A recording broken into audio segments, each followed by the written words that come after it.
Assalamualaikum warahmatullahi wabarakatuh. Dalam rangka pemenuhan tugas pengganti midterm exam, pada mata kuliah Rekayasa Sistem Industri, kami dari kelompok 12, kelas khusus Salemba, akan mempresentasikan tugas kami yaitu hasil analisa pada suatu company IT services, di mana kami menganalisa 5 komponen yang ada di dalam company level system. Next. Nah, berikutnya ini adalah nama-nama dari member kami atau kelompok kami, yaitu saya sendiri Azelia Putri, kemudian ada Firki Abdillah Kusumandari, Hadi Mardianto, Indra Muhammad, Kartika Trisna Putri, Maharestu Gusti Azizi, dan yang terakhir ada Muhammad Yusuf Hakim. Next.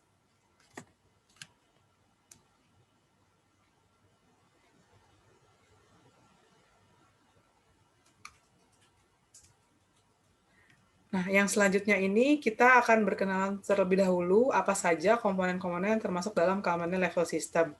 Yaitu yang pertama ada strategic management.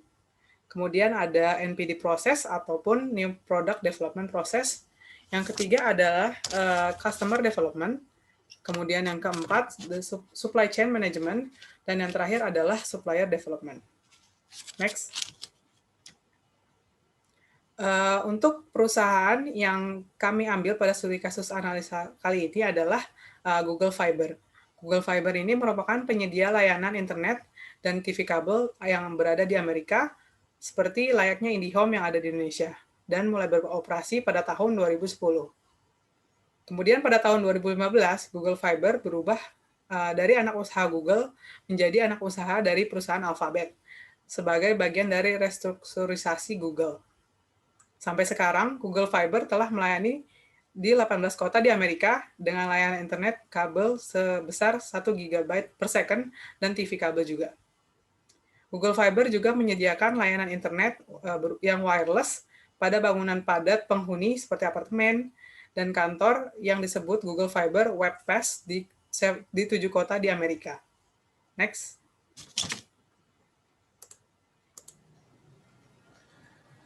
Oke, kita awali studi kasus company level ini dengan strategic management, karena disinilah ditentukan ke arah mana organisasi akan berjalan, apa tujuan dari organisasi, dan hal-hal fundamental lainnya.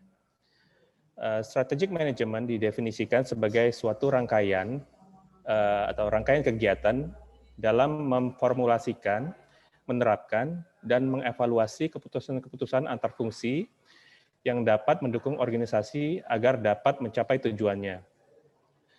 Dalam formulasi ada yang pertama adalah visi misi, kemudian analisis SWOT, tujuan jangka panjang, strategi alternatif, dan yang terakhir adalah strategi penerapan secara detail. Kemudian dari formula tersebut diimplementasikan dalam wujud target tahunan, kebijakan perusahaan, memotivasi pegawai, dan mengalokasikan sumber daya. Dan kemudian implementasi tersebut dievaluasi dari sisi internal dan eksternal, dari kebijakan yang telah diambil, performa dari eksekusi kebijakan, dan tindakan korektif yang dilakukan. Next. Secara tegas, Ruth Porat sebagai CFO Alphabet, holding company Google Fiber, mengatakan bahwa visi Google Fiber adalah menyediakan jaringan internet yang berlimpah di mana-mana.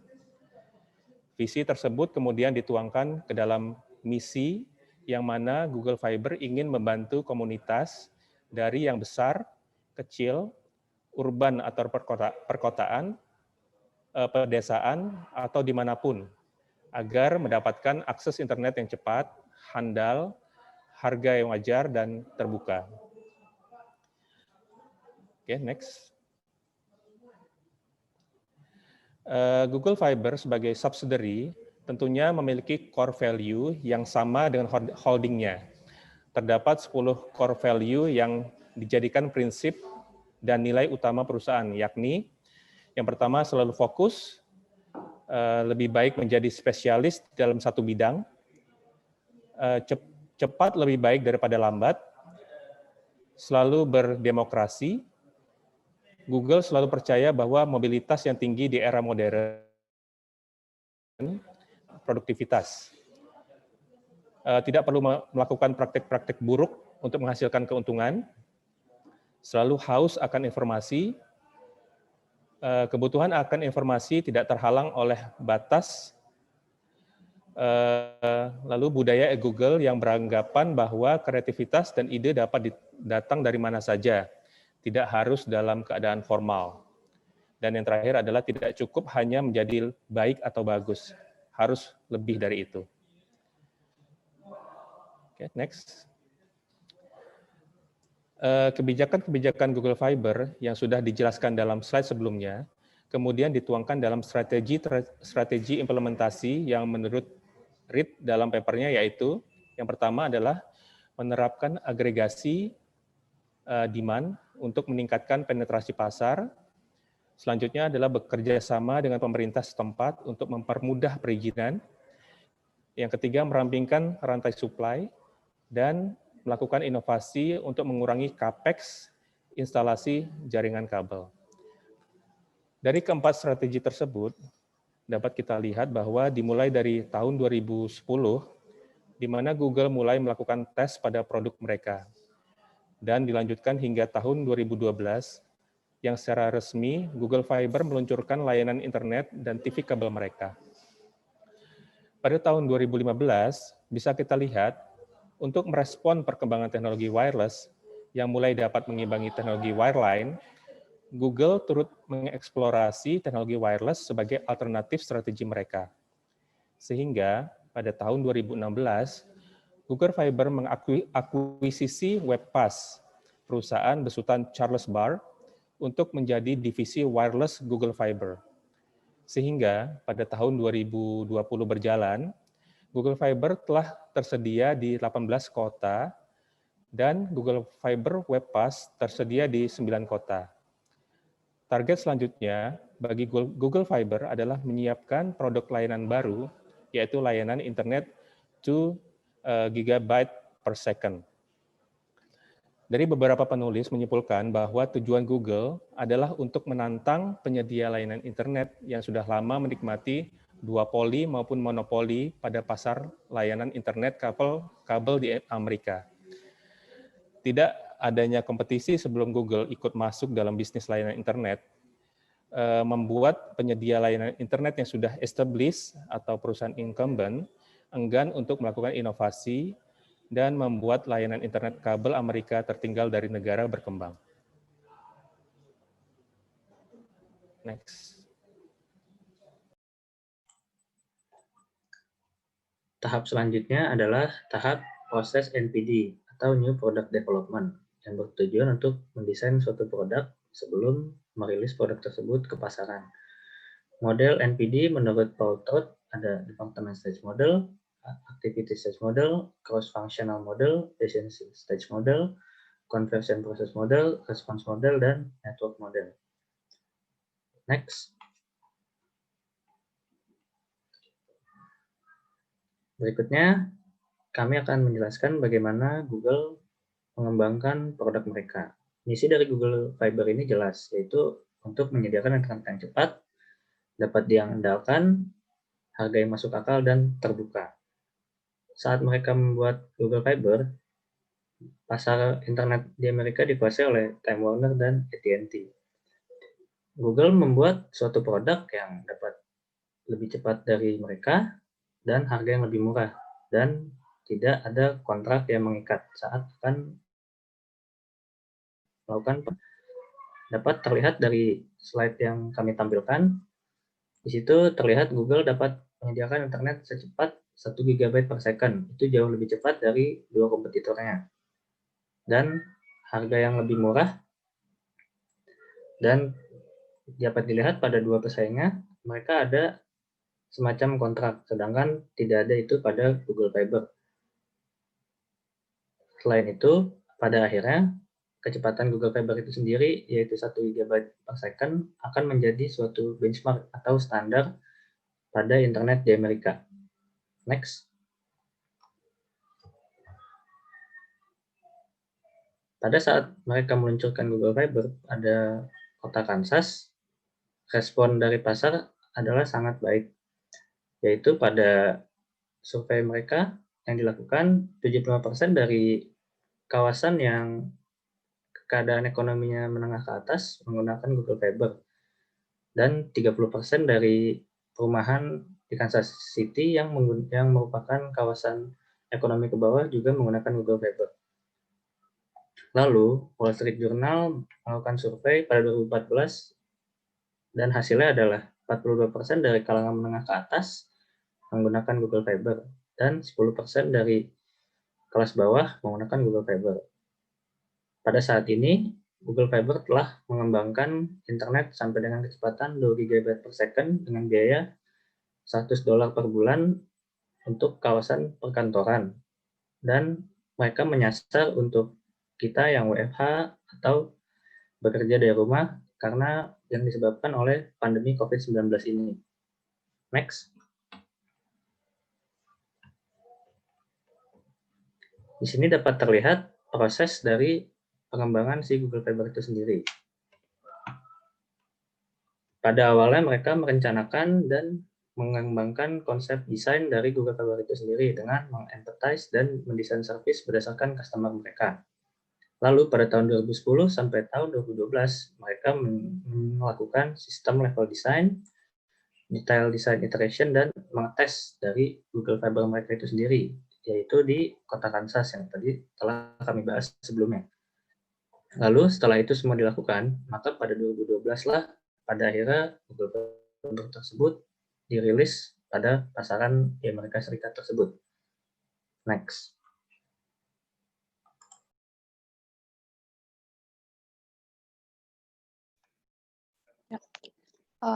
Berikutnya kita membahas mengenai customer development. Jadi pada tahun 2014, Mark Plus Incorporation memperkenalkan customer path yang biasa kita kenal sekarang sebagai 5A.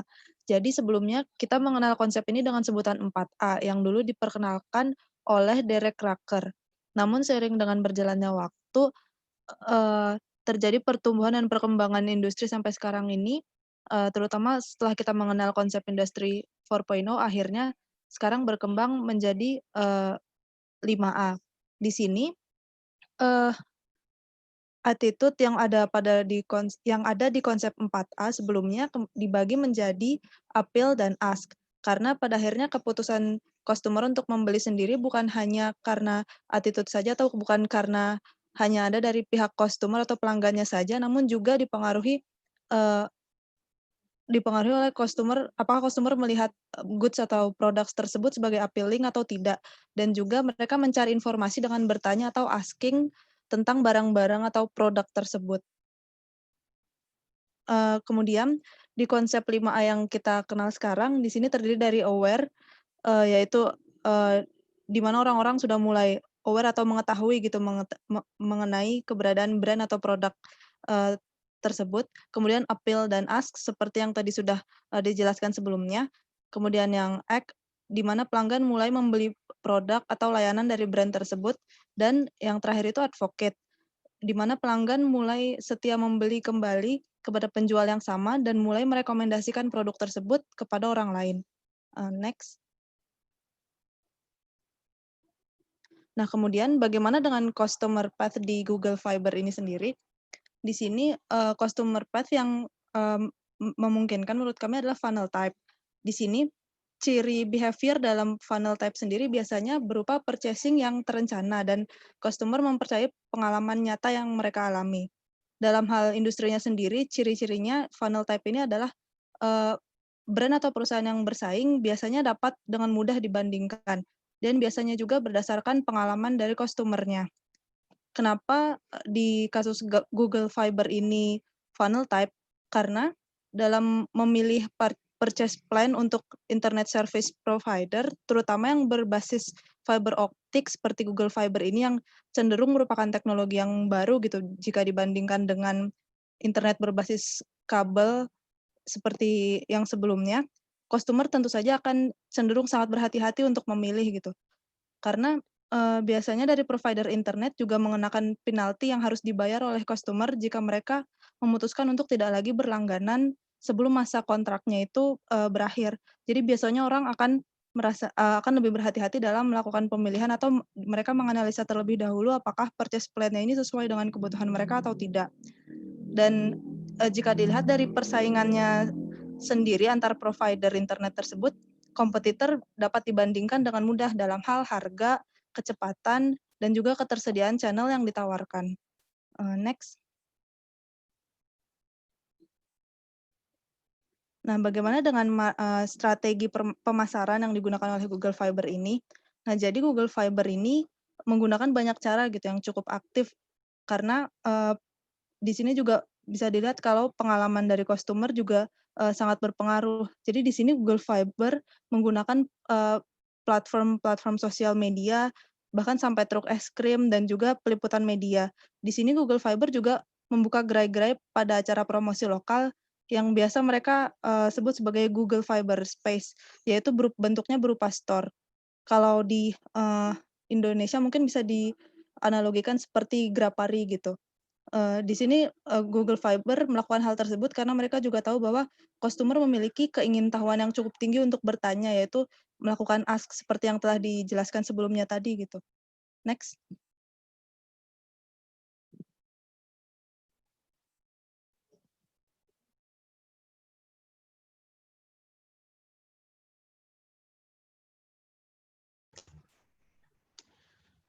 Oke, kita lanjut ke pembahasan berikutnya terkait supply chain management. Kita fokus ke pembahasan terkait Google Fiber yang menjadi studi kasus kita kali ini di IT Services. Oke, mengingatkan kembali terkait supply chain itu kita sudah kenal mungkin ya. Kawan-kawan yang di manufaktur akan lebih memahami sepertinya terkait supply chain adalah suatu proses yang dari sebuah perusahaan atau organisasi di mana di dalamnya ada proses yang menggunakan fasilitas, fungsi, lalu rangkaian proses atau aktivitas yang di dalamnya ada kegiatan produksi dan juga pengiriman sebuah produk maupun jasa gitu ya. Lalu hal yang penting dalam supply chain atau rantai pasok ini ada beberapa. Yang pertama itu jelas dia atau supply chain adalah mengcover atau meliputi dari semua aktivitas dan proses untuk mensuplai atau mendistribusikan produk atau jasa kepada end user kita, gitu ya, atau ke final customer. Juga jumlah dari perusahaan itu bisa beragam atau beberapa yang bisa kita hubungkan atau bekerjasama dalam sebuah rantai pasok, gitu ya. Selanjutnya akan terjadi hubungan supplier dan juga customer dan dengan sebuah perusahaan atau manufaktur ya atau juga perusahaan jasa yang akan bekerjasama atau mensuplai atau mendistribusikan dari produk atau jasa yang mereka create gitu kepada final customer mereka. Selanjutnya nanti akan ada juga dibutuhkan juga sebuah intermediaris atau perantara dari proses ini. Itu salah satunya bisa kita sebut wholesaler, lalu ada dalam juga perantara gudang gitu ya, juga disebut juga retailer. Selanjutnya kita bisa lihat juga di bagian di kanan itu tentang alur atau flow, di mana untuk flow produk atau jasa itu mengalirnya dari supplier menuju ke arah customer. Jadi jelas dari supplier diproses ke manufaktur, lalu ada distribution center, kita sebut bisa wholesaler atau di gudang dulu gitu ya, atau retailer nanti akhirnya diterima oleh customer. Tapi untuk flow atau alur desain, demand information serta financial itu flow-nya biasanya dari customer menuju ke supplier. Jadi jelas ya, jadi permintaannya memang dari customer lalu diproduce atau diproses oleh manufaktur yang membutuhkan juga barang dari customer. Nah, jadi dari supplier. Jadi financial flow-nya juga sebaliknya dari customer kepada supplier. Selanjutnya, oke ya, terkait Google Fiber itu sendiri, kalau di sini kita sebut simplified traditional supply chain atau yang rantai pasok yang sebelumnya gitu ya, yang masih current situations atau current condition dari Google Fiber. Nah, itu ada beberapa hal yang menarik ya di dalamnya. Yang pertama, memang rantai pasok ini dipasok untuk yang akses internetnya itu dipasok oleh tier 1 backbone kepada provider gitu ya, berupa aplikasi dan juga web content. Nah, menariknya di sini ada 17 company perusahaan yang service provider ini bayar untuk data untuk transit payment-nya itu di salah satu dari 17 perusahaan tersebut. Tuh. Selanjutnya bisa dilihat juga supply chain ini meliputi TV kabel dan broadcaster untuk konten-konten berupa video. Nah, selanjutnya hal yang menarik juga dari supply chain ini, flow-nya ini kalau kita lihat di gambar atau flow di kanan itu terjadi dua alur yang financial flow-nya terjadi dua alur, itu yang dari customer dan juga dari advertiser, yang juga di mana dua-duanya bisa mengambil mendapatkan penghasilan dari proses yang memang disediakan oleh Google Fiber ini.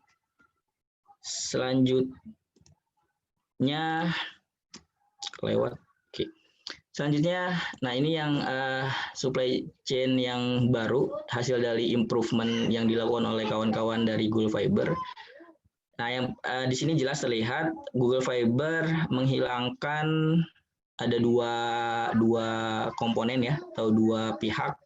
Ada yang tier satunya yang menyuplai jaringan internet itu, dan juga vendornya yang akan menyuplai perlengkapan berupa hardware-nya atau software-nya kepada si Google Fiber ini sendiri, service provider-nya. Nah, dengan itu Google Fiber mengganti tier satunya dengan membentuk atau menciptakan CDN atau Content Distribution Network. Lalu untuk mengganti equipment vendors, itu Google Fiber menciptakan Google OEM atau Original Equipment Manufacturer. Nah, dari itu semua, hasil yang dari itu semua, Google Fiber itu berhasil menghemat 25% sampai 50% biaya untuk network, equipment, dan software-nya. Lalu untuk juga mereka berhasil menghemat transit payment karena tier 1 backbone-nya sudah dihilangkan atau itu sudah diganti dengan kepemilikan dari Google itu sendiri atau Google CDN yang tadi ya. Itu terjadi vertical integration of consumer data. Nah, itu bagian poin plus yang bisa dirasakan kita sebagai customer dari si Google Fiber itu sendiri. Nah, serta yang jelas adalah terjadinya improvement dari service quality yang dihadirkan oleh Google Fiber itu sendiri. Nah, jadi saat ini yang Google Fiber itu berhasil menciptakan suatu improvement yang dimana dalam hal ini tidak bisa dipungkiri ini bisa terjadi karena mereka berhasil memanfaatkan perkembangan teknologi yang akhirnya menciptakan Google CDN dan OEM ini yang menjadi yang berhasil mengefisiensikan alur finansial dan juga alur waktu services mereka. Oke, selanjutnya.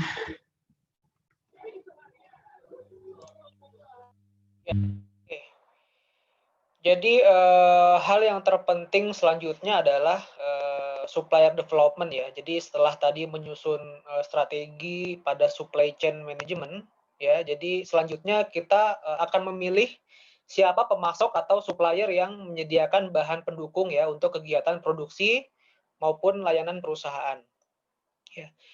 Jadi supplier sendiri didefinisikan sebagai suatu organisasi yang menyediakan suatu komponen, produk ataupun layanan ya yang dibutuhkan suatu organisasi agar apa? Agar dapat menyediakan produk atau layanan ya sehingga produk atau layanan tersebut bisa disampaikan kepada pelanggan seperti itu. Ya, jadi untuk itu perlu adanya strategi ya untuk memilih dan mengembangkan supplier ya. Mana yang tepat suppliernya ya. Jadi di mana pada proses pengembangan supplier itu sendiri terdapat ada 6 key player ya, ada 6 key player dalam proses pengembangan supplier ini. Ya. Yang pertama adalah tim continuous improvement ya. Yaitu tim yang memiliki pemahaman bagaimana sistem produksi yang sedang berjalan dapat dikembangkan serta diterapkan ya. Adapun tim ini terdiri dari beberapa expertise ya dalam berbagai bidang termasuk dari manufacturing, kemudian dari manajemen itu sendiri, kemudian dari internal material movement, scheduling, pekerja atau operator bahkan industrial engineer di situ ya. Kemudian tim yang penting kedua adalah purchasing ya. Jadi tim purchasing ini merupakan tim yang akan berhadapan langsung ya dengan supplier yang mana tentunya purchasing ini mengetahui bagaimana perusahaan berhubungan dengan supplier ya pada kondisi yang sedang berjalan. Kemudian key player yang selanjutnya adalah material control ya. Material control yaitu tim yang mengontrol alur material maupun value dalam perusahaan. Kemudian ada product engineer ya, yaitu tim yang mengembangkan produk atau layanan. Kemudian yang tidak kalah penting ada quality team ya, di mana tim quality ini adalah tim yang menjaga dan menjamin kualitas produk atau layanan tersebut. Dan yang terakhir adalah tim transportasi, yaitu tim yang mengantarkan bahan mentah ke dalam fasilitas produksi atau layanan kita, seperti itu.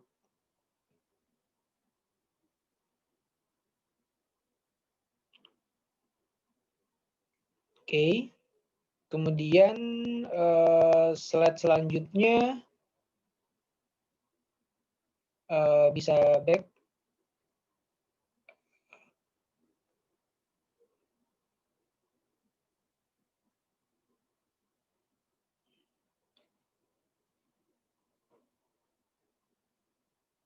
Ya, jadi pada slide selanjutnya dijelaskan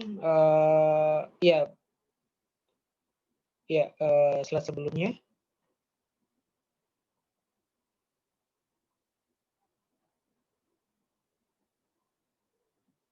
Oke, ya.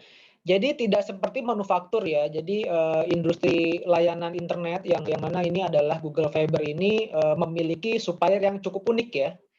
Jadi seperti yang dijelaskan pada slide sebelumnya terkait dengan supply chain, jadi Google Fiber ini telah merampingkan supply chain mereka sehingga hanya tersisa 3 supplier ya. Jadi ada yang pertama ada advertiser, kemudian ada broadband, yang ketiga adalah broadcaster. Ya, jadi ada di gambar itu ya. Jadi advertiser sendiri berfungsi sebagai supplier untuk konten iklan ya. Namun di sisi lain juga sebagai pelanggan terhadap penyedia layanan internet kabel. Ya. Jadi broadband apps dan broadcaster untuk mendapatkan akses kepada pelanggan yang juga menggunakan internet kabel dan TV kabel. Ya, kemudian supplier yang kedua ada broadband ya. Jadi broadband apps yaitu supplier dari konten web ya. Namun dari sifat natural internet sendiri, Google Fiber wajib terkoneksi kepada seluruh website yang ada di internet seperti itu. Kemudian tadi yang terakhir, supplier terakhir adalah broadcaster atau penyiar TV kabel ya. Jadi supplier ini merupakan supplier yang dapat berlaku sama dalam supplier. Jadi penyedia layanan atau ISP dapat memilih channel mana yang disediakan dalam dan mana yang tidak perlu seperti itu. Next.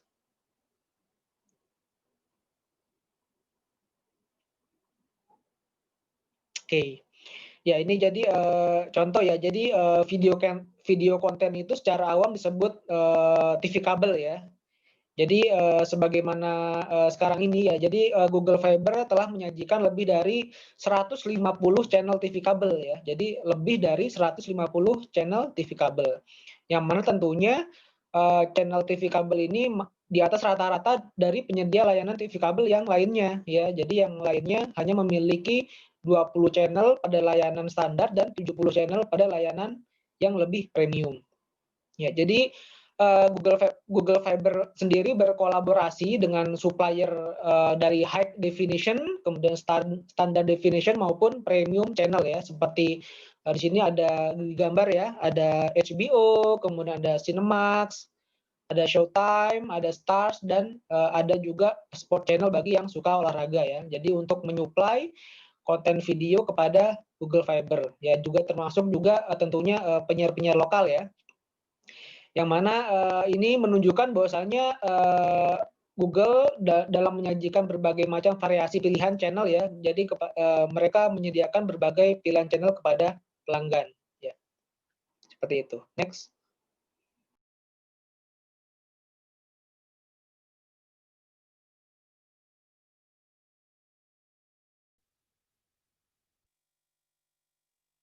Oke, terima kasih rekan-rekan semua atas penjelasannya. Sekarang kita masuk ke Google CDN Interconnect. Seperti yang kita ketahui sebelumnya bahwa Google CDN Interconnect adalah server cache yang menyimpan salinan situs web yang mengcover 93 lokasi hampir di seluruh dunia, termasuk di Jakarta, di mana kita bisa lihat seperti gambar di samping, bahwasannya mulai dari Amerika, Jepang, sampai Australia, Hong Kong, hingga Singapura juga tercover di sana. Google CDN saling berhubungan dengan CDN lain untuk meningkatkan kapasitas jaringan mereka. Interkoneksi ini dapat dianggap sebagai pemasok data. Pemasok data ini memiliki beberapa keuntungan, antara lain, pertama, Level 3 dan Verizon adalah penyedia jaringan tingkat 1, seperti kita lihat pada logo kedua operator yang ada di bawah kanan dan kiri. Kemudian kedua, jaringan Limelight, Akamai, dan Highwind memiliki skala CDN infrastruktur yang sama dengan Google. Ketiga, Cloudflare yang memiliki kehandalan tersendiri dalam keamanan internet. Dan kemudian keuntungan yang lain yakni cepat untuk meningkatkan bandwidth di Amerika Utara. Interkoneksi ini hanya mengandalkan kapasitas CDN Google sebelumnya tanpa investasi apapun. Jaringan CDN yang baru, di mana juga menurunkan biaya layanan CDN Google itu sendiri. Next.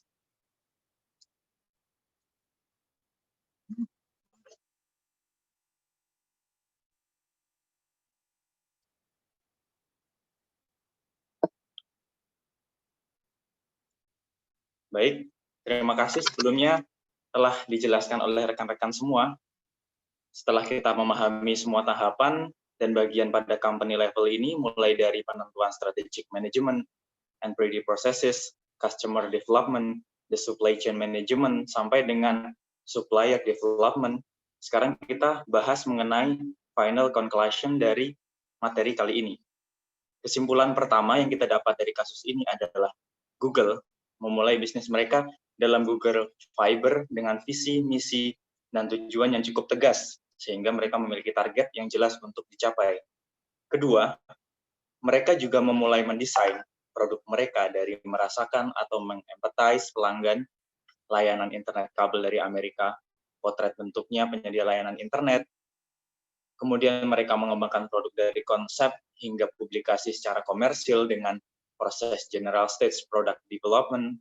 Ketiga, customer path dalam industri ISP diidentifikasi memiliki model funnel yang ditandai oleh hati-hatinya pelanggan untuk berlangganan layanan kabel, karena sebagian besar penyedia layanan melakukan kontrak pembelian terhadap pelanggan mereka. Google Fiber juga sukses memasarkan produk mereka dengan memberikan usaha terbaik mereka pada fase aware, appeal, dan ask yang comply dengan model funnel. Hasilnya, kita lihat sendiri, penetrasi pasar sebesar 20% dapat dicapai dalam 6 minggu pertama. Yang keempat, dalam rantai pasok mereka, Google merampingkan 2 mata supply yang dapat menghemat biaya cukup besar. Hal tersebut bisa dilakukan karena adanya kemajuan teknologi dalam bidang infrastruktur jaringan. Kelima, atau yang terakhir, kita bisa mengetahui bahwa IT service industry, khususnya penyedia layanan internet, akan selalu mengandalkan seberapa banyak konten yang bisa disampaikan pada pelanggan. Contohnya Google Fiber ini, mereka mempertimbangkan hal ini dengan baik, dengan menyediakan jumlah channel di atas rata-rata. Di bagian web content juga bekerja sama dengan beberapa infrastruktur CDN lainnya yang memiliki semakin banyak bandwidth dan konten yang dapat disalurkan kepada pelanggan. Next.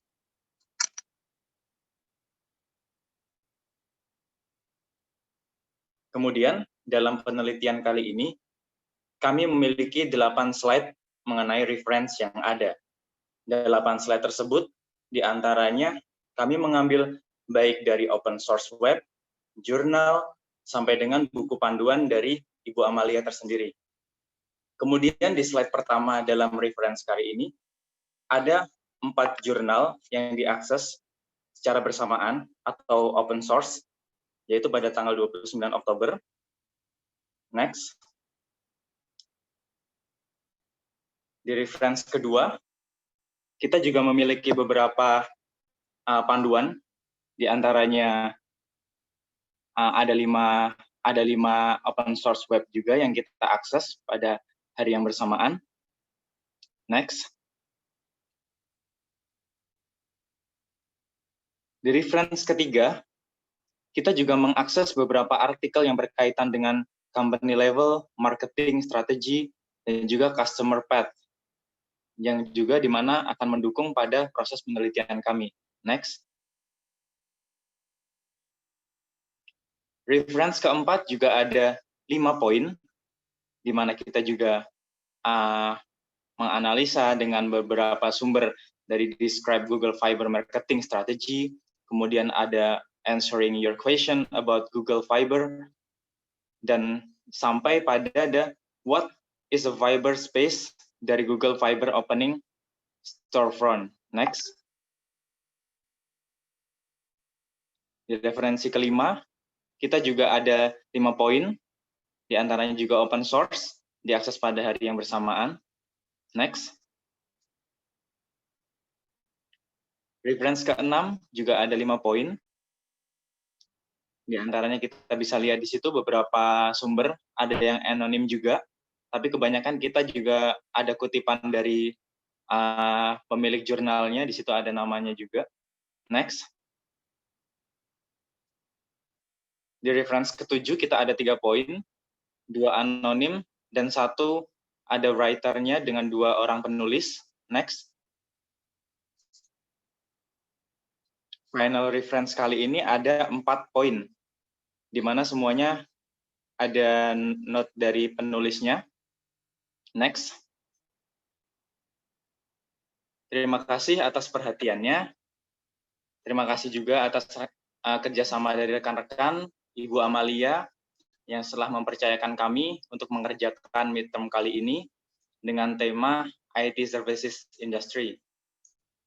Kami dari kelompok 12 mengucapkan permohonan maaf apabila ada presentasi kami yang masih kurang atau ada gangguan dan sebagainya. Terima kasih untuk kesempatannya. Wabillahi taufiq wal hidayah. Wassalamualaikum warahmatullahi wabarakatuh.